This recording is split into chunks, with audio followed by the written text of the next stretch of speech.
Hi കൂട്ടുകാരെ, പുതിയൊരു വീഡിയോയിലേക്ക് എല്ലാവർക്കും സ്വാഗതം. അങ്ങനെ സച്ചി ഒരു യാത്രക്ക് ഒരുങ്ങണം കേട്ടോ. അങ്ങനെ സച്ചി തൻ്റെ വണ്ടിയെടുത്ത് ഇങ്ങനെ പോകുന്ന സമയത്ത് വഴിയരികിൽ കാണാം ഒരു വണ്ടി കേടായി ഒരാളിങ്ങനെ ആ വണ്ടി നേരാക്കാൻ ശ്രമിക്കുന്ന ആ ഒരു രംഗം കാണണം കേട്ടോ. അപ്പോൾ സച്ചി അവിടെ വണ്ടി നിർത്തി നോക്കുകയാണ്. അപ്പോൾ ഉടൻ തന്നെ എന്തെങ്കിലും ഹെൽപ്പ് വേണോ എന്ന് അവരോട് ചോദിക്കുമ്പോൾ ഉടൻ തന്നെ വേണ്ട, കാരണം ഞാൻ വർക്ക്ഷോപ്പിലോട്ട് വിളിച്ച് പറഞ്ഞിട്ടുണ്ട് എന്ന് അയാൾ പറയണം കേട്ടോ.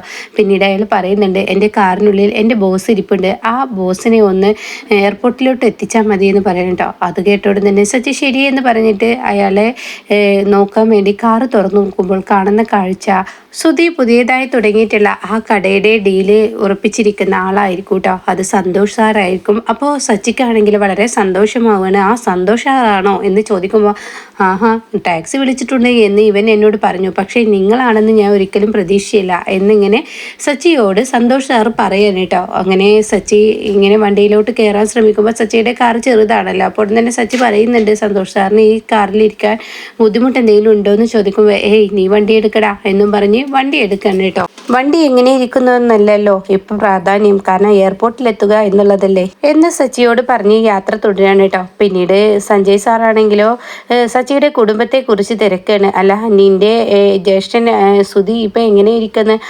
അവന് കുഴപ്പമൊന്നുമില്ല. അല്ല, നീ ഇപ്പൊ ഈ വണ്ടി ഓടിച്ചിട്ട് നിനക്ക് എത്രമാത്രം കിട്ടുന്നുണ്ട് ഇതിൽ നിന്നും എന്നൊക്കെ ചോദിക്കുമ്പോൾ ഉടൻ തന്നെ സച്ചി പറയണേ, എനിക്കൊരു 25,000 ഒക്കെ കിട്ടുന്നുണ്ട്. അപ്പൊ നിന്റെ ഭാര്യ ഇപ്പൊ എന്താ ചെയ്യുന്നത്?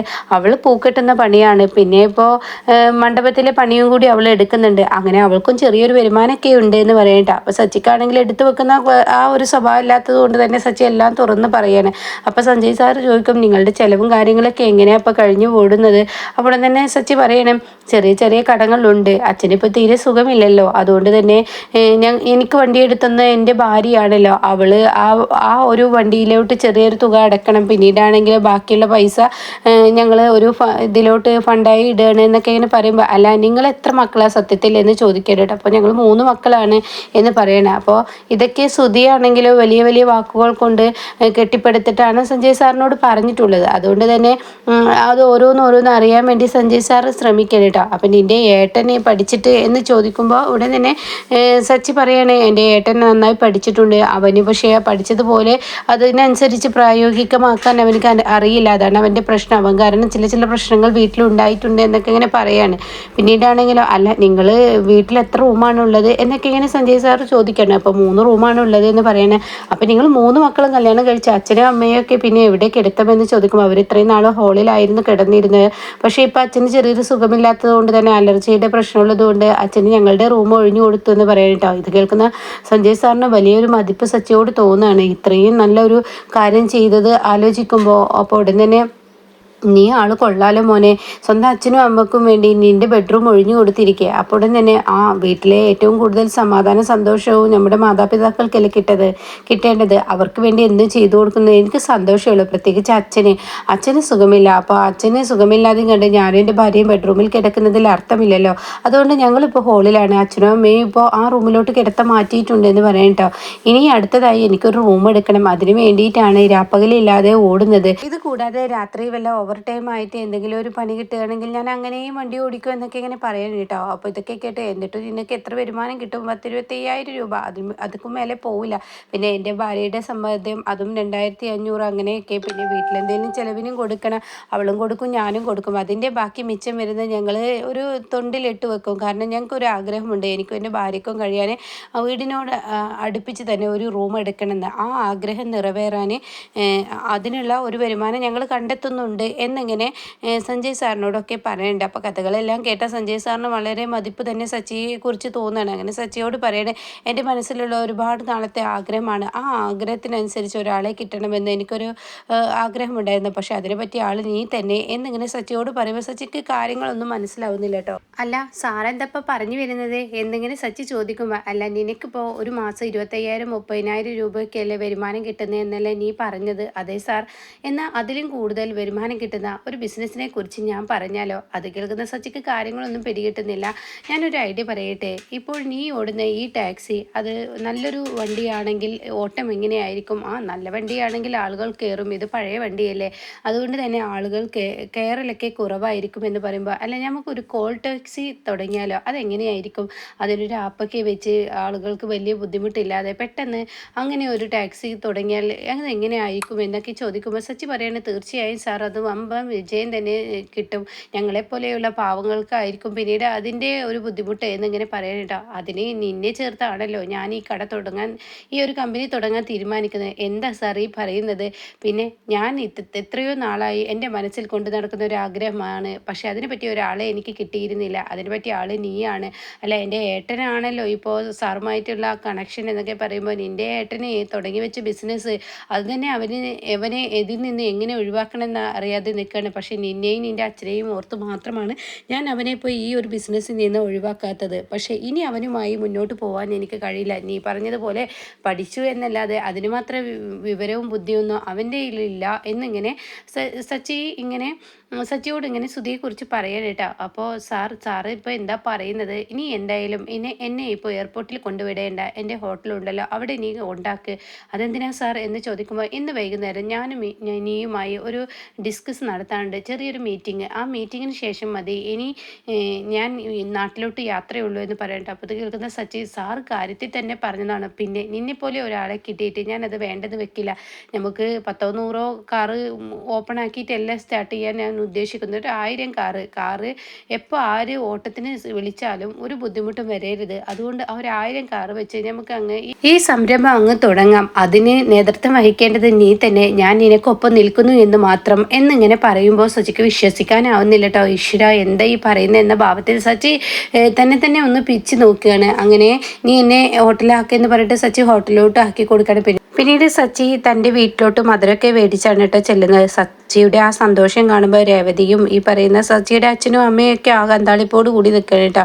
അങ്ങനെ സുധി അവിടെ ഉണ്ട്. എന്താ ഇവന് പതിവില്ലാത്തൊരു സന്തോഷം, മധുരമൊക്കെ മായല്ലോ ഇവൻ്റെ വരവ് എന്നിങ്ങനെ ചിന്തിക്കുന്നുണ്ട് സുധി. ഈ സമയം സച്ചിയാണെങ്കിലോ അതിൽ നിന്ന് മധുരം എടുത്ത് തൻ്റെ അച്ഛൻ്റെ വായിലോട്ടൊക്കെ ഇട്ട് കൊടുക്കണം കേട്ടോ. അച്ഛൻ അത് കഴിക്കുമെന്ന് പറയുമ്പോൾ, നീ എന്താണ് സന്തോഷം അതെന്നോട് പറയടാ എന്നിങ്ങനെ പറയുമ്പോൾ രേവതിയും, എന്താ സച്ചിയേട്ടാ എന്താ സന്തോഷം എന്നിങ്ങനെ രേവതിയും ചോദിക്കുന്നുണ്ട് കേട്ടോ. അങ്ങനെ സച്ചി പറയണേ, എൻ്റെ ജീവിതത്തിലെ വലിയ സ്വപ്നം നിറവേറാൻ പോവാണ് എന്നിങ്ങനെ സച്ചി പറയുമ്പോൾ, എന്താണ് ഇപ്പോൾ സച്ചി പറയുന്നതെന്ന് അറിയാതെ ഇങ്ങനെ എല്ലാവരും ഇങ്ങനെ മിഴിച്ചു നിൽക്കുമ്പോൾ ഉടൻ തന്നെ പറയണേ, അതെ ഞാൻ ഇന്ന് പോകും വഴി ഒരാളെ കണ്ടു എന്ന് പറയണ്ട. ഇത് കേൾക്കുന്ന സുധി, ആരെ കണ്ടടാ നീ? ആരുടെ കാര്യമാടാ നീ പറയുന്നത്? ആ ആളെ എനിക്ക് എൻ്റെ ജീവിതത്തിൽ വലിയൊരു വഴിത്തിരിവാണ് അച്ഛൻ ഉണ്ടാക്കി തന്നത് എന്നിങ്ങനെ പറയുമ്പോൾ സച്ചിയുടെ അച്ഛൻ ചോദിക്കണേ, എന്താ കാര്യം നീ വ്യക്തമാക്കി പറ, അങ്ങനെ വളച്ചൊടിക്കാതെ എന്നിങ്ങനെ പറയുമ്പോൾ, ഞാൻ ഇന്ന് പോകും വഴി യാദൃശികമായി സഞ്ജയ് സാറിനെ കണ്ടു എന്ന് പറയട്ടോ. ഉടൻ തന്നെ സുധിക്ക് ദേഷ്യം പിടിക്കാൻ സുധി പറയണേ, നീ എൻ്റെ കഞ്ഞിയിൽ പാറ്റിയിട്ടടാ നീ സഞ്ജയ് സാറിനെ കണ്ടതിൽ എന്നിങ്ങനെ ചോദിക്കുമ്പോൾ, ആ സ്വഭാവം എനിക്കില്ല എന്നും പറയണ്ടിട്ടോ. എന്നിട്ട് അവിടെ സച്ചിയോട് വീണ്ടും സച്ചിയുടെ അച്ഛൻ ചോദിക്കുക, കാര്യം എന്താണെന്ന് പറയടാ, അതൊക്കെ അവിടെ നിൽക്കട്ടെ സുധി, നീ മിണ്ടാതിരിക്കുക എന്ന് പറയുമ്പോൾ, ഞാൻ ഇന്ന് യാദൃശികമായാണ് അദ്ദേഹത്തെ കണ്ടത്. അദ്ദേഹത്തിൻ്റെ വണ്ടി വഴിവക്കിൽ കേടായി നിൽക്കുമ്പോൾ ഞാൻ അവിടെ വണ്ടി നിർത്തി ചോദിച്ചപ്പോൾ അദ്ദേഹമായിരുന്നു. അങ്ങനെ അദ്ദേഹം ഞാനുമായി സംസാരിക്കുന്നുണ്ട്. അദ്ദേഹത്തിന് ഒരു ആഗ്രഹമുണ്ടെന്ന് എന്നോട് പറയുകയും അദ്ദേഹത്തിന് ഒരു കോൾ ടാക്സി കമ്പനി തുടങ്ങണമെന്ന് പറയുകയൊക്കെ ചെയ്തു എന്ന് പറയട്ടോ. ഇത് കേൾക്കുന്നതിനോട് കൂടി സുധിക്ക് ഇഷ്ടപ്പെടുന്നില്ല. അതുപോലെ തന്നെ സുധിയുടെ ഭാര്യയ്ക്കും മാത്രം അങ്ങ് ഇഷ്ടപ്പെടില്ല കേട്ടോ. പക്ഷേ ശ്രീകാന്തിന് വളരെ സന്തോഷമാവാണ്. ശ്രീകാന്ത് ആണെങ്കിലോ ഏട്ടന് നല്ല നിലക്ക് എത്തണമെന്ന ആ ഒരു സന്തോഷം ശ്രീകാന്തിൻ്റെ മുഖത്തുണ്ട് കേട്ടോ. അപ്പോൾ ഉടൻ തന്നെ രേവതിക്കും ഒരുപാട് സന്തോഷമാവാണ്. എന്നിട്ട് പിന്നീട് പറയുന്ന വാക്കുകൾ കേട്ട് സുധിക്ക് കണ്ണു കടിക്കുന്ന അത്രയും ദേഷ്യം സുധിക്ക് വരുന്നുണ്ട്. എന്നാൽ ശ്രുതിയാണെങ്കിലോ മനസ്സിൽ ചിന്തിക്കുന്ന, ഈശ്വര നമ്മളെക്കാൾ മുകളിലെത്തുമോ ഇവൻ എന്നുള്ള ആ ഒരു പേടിയാണ് ശ്രുതിയുടെ മനസ്സിലുണ്ടാവുന്നത് കേട്ടോ. ഇതേ സമയം രേവതി ചോദിക്കുകയാണ്, സച്ചേട്ട എന്താണ് ഉണ്ടായത്, കാര്യങ്ങൾ വ്യക്തമാക്കി പറയുമെന്ന് പറയുമ്പോൾ, അതെ 1-2 ടാക്സി വെച്ചിട്ടല്ല ഞാൻ ഈ ഒരു കമ്പനി തുടങ്ങാൻ പോകുന്നത്. സഞ്ജയ് സാർ പറഞ്ഞത് 2 പേർക്കും പാർട്ണറായി ഈ കമ്പനി തുടങ്ങുക എന്നാണ് പറഞ്ഞത്. ഇത് കേട്ട സുധി ചോദിക്കുകയാണ്, അതിന് നിനക്ക് എവിടുന്നാടാ ഇത്രയും തോന്നെ പണം എന്ന് ചോദിക്കുമ്പോൾ ഉടനെ സുധിയോട് സച്ചി പറയാണ്, അതിന് പണം ഇറക്കേണ്ട കാര്യം ഞാനില്ലല്ലോ, ഈ കമ്പനിയുടെ നേതൃത്വമെല്ലാം വഹിക്കേണ്ടത് ഞാനാണ്, അതുകൊണ്ട് അദ്ദേഹം പണം ഇറക്കിക്കോളാം, അതാണ് പാർട്ട്ണർ അന്ന് ഉദ്ദേശിച്ചതെന്ന് പറയട്ടോ. ഇത് കേൾക്കുന്ന സുധിക്ക് ഇങ്ങനെ ദേഷ്യം പിടിക്കുകയാണ്. കൈ നനക്കാതെ ഇവൻ മീൻ പിടിക്കാൻ പോവുകയാണല്ലോ എന്നാൽ ആ ഭാവത്തിൽ ഇങ്ങനെ നിന്നിട്ട്, അതിന് നിനക്ക് എന്തെങ്കിലും അറിയോടാ, സഞ്ജയ് സാർ മിക്കവാറും ഇംഗ്ലീഷാണ് സംസാരിക്കാറ്, അദ്ദേഹം ഇംഗ്ലീഷിൽ എന്തെങ്കിലും സംസാരിക്കുമ്പോൾ അതിന് മറുപടി നൽകാൻ നിനക്ക് കഴിയുമോ എന്നിങ്ങനെ സച്ചി സച്ചിയോട് ശ്രുതി ചോദിക്കണേ. ഇതേ സമയം വീണ് കിട്ടിയ ഒരു അവസരമാണല്ലോ, അതിലങ്ങ് ശ്രുതി പിടിച്ചു കയറണം. ശ്രുതി പറയണേ, അല്ല ഇവനോട് വേണമെങ്കിൽ ഇംഗ്ലീഷിലായിരിക്കും സഞ്ജയ് സാർ സംസാരിച്ചിട്ടുണ്ടാവുക, മൊത്തം ഇംഗ്ലീഷ് സംസാരിക്കുന്ന ആളാണല്ലോ സഞ്ജയ് സാറ്, അപ്പോൾ ഇവന് കേട്ടത് പിഴച്ചതായിരിക്കും എന്നിങ്ങനെ സച്ചിയോട് പറയുമ്പോൾ സച്ചി പറയണേ, എന്നോട് ഒരു ഇംഗ്ലീഷ് വേർഡ്സും ഉപയോഗിച്ചിട്ടില്ല, എല്ലാം മലയാളത്തിലാണ് സംസാരിച്ചത്, അതുകൊണ്ടാണല്ലോ ഇന്ന് വൈകുന്നേരം ഒരു മീറ്റിംഗ് ഉണ്ട്, ആ മീറ്റിങ്ങിൽ പങ്കുകൊള്ളാൻ എന്നോട് പറഞ്ഞിരിക്കുന്നത്, ഇതിനെക്കുറിച്ച് സംസാരിക്കാനാണെന്ന് പറയുമ്പോൾ അവിടെ ആകെ ഞെട്ടിപ്പോവാണ് കേട്ടോ. അപ്പോൾ ഈ സമയം സച്ചി പറയുന്നുണ്ട്, അച്ഛനും എൻ്റെ കൂടെ വരുമോ, ഒരു നല്ല കാര്യത്തിനല്ലേ, അതിന് തുടക്കം വിടുമ്പോൾ അച്ഛൻ എൻ്റെ കൂടെ ഉണ്ടാവണമെന്ന് എൻ്റെ ജീവിതത്തിലെ വലിയ ആഗ്രഹമാണ്. അത് കേൾക്കുന്ന രവി പറയണേ, തീർച്ചയായും ഞാൻ വരാം എന്ന് പറയണേ. ഇത് കേട്ടോടെ തന്നെ ശ്രീകാന്ത് പറയാം, കേട്ടാ ഞാനും കൂടെ വരാമെന്ന് ശ്രീകാന്തും പറയണേ കേട്ടോ. അങ്ങനെ ശ്രീകാന്തും ഇത് പറഞ്ഞ ഉടനെ രവി പിന്നീട് ശ്രുതിയോട് പറയണേ, എടാ ശ്രുതി നീയും കൂടെ പോരെ, കാരണം നീ സന്തോഷ് സാറിനെ നന്നായി അറിയുന്ന ആളല്ലേ, അതുകൊണ്ട് നീ കൂടെ പോരെ എന്ന് പറയുമ്പോൾ ഉടൻ തന്നെ ശ്രുതി പറയണേ, അയ്യോ ഞാനൊന്നുമില്ലേ, എനിക്ക് കുറച്ച് തിരക്കുണ്ട്, വേറെ ജോലികൾ ഉള്ളത് കൊണ്ട് തന്നെ നിങ്ങൾ പോയാൽ മതി. അത് കേൾക്കുന്ന രവി തന്നെ തിരിച്ചു പറയണം, നീ വേണ്ട, നീ ഇനി വരണം എന്നില്ല, ഞങ്ങൾ പോയിക്കോളാം എന്ന് പറയണേ. പിന്നീടാണെങ്കിലോ ഇവർ രവിയെയും കൂട്ടിയിട്ട് ഇങ്ങനെ സന്തോഷ് സാറിനെ കാണാൻ വേണ്ടി ഹോട്ടൽ റൂമിൽ എത്തിയിരിക്കുകയാണ്. അങ്ങനെ സന്തോഷ് സാർ നല്ല രീതിയിൽ തന്നെ രവിയെ വരവേൽക്കണം കേട്ടോ. രവിയെ കാണുമ്പോൾ ഒരുപാട് സന്തോഷമാവുകയാണ്, ഇദ്ദേഹം കൂടെ ഉണ്ടായിരുന്നു, ഒരിക്കലും പ്രതീക്ഷയില്ല എന്നൊക്കെ പറഞ്ഞിട്ട് നല്ല രീതിയിൽ തന്നെ വരവേൽക്കുമ്പോൾ സഞ്ജയ് സാർ പറയും, ഈ സച്ചിയോടുള്ള എനിക്കുള്ള ഏറ്റവും വലിയ ഇഷ്ടം അവൻ്റെ കുടുംബം ഇല്ലാതെ വരില്ല, എന്ത് കാര്യത്തിന് ഇറങ്ങിപ്പോഴാണെങ്കിലും അവൻ്റെ കുടുംബമാണ് വലുത് എന്നിങ്ങനെ പറയാൻ കേട്ടോ. ഇതാണ് ഇവനിൽ കണ്ട ഏറ്റവും വലിയ നല്ലൊരു ഗുണം എന്നൊക്കെ ഇങ്ങനെ രവിയോട് പറയുമ്പോൾ രവി പറയണേ, അവന് ഞങ്ങളെന്ന് വെച്ചാൽ ജീവനാണ് എന്നും പറയുന്നുണ്ട് കേട്ടോ. അപ്പോൾ സുധി എവിടെ എന്ന് ചോദിക്കുന്നുണ്ട്.